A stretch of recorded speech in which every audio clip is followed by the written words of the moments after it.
Yung mga yan po, ang tawag dyan ay kalados. Sinadya po po kasi mga yan, ang sabihin magkaroon ng magandang circulation ng hangin dito po sa loob ng bahay.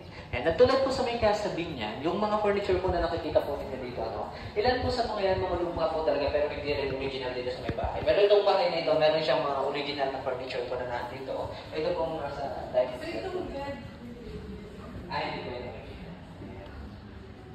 Hindi rin po siya antique.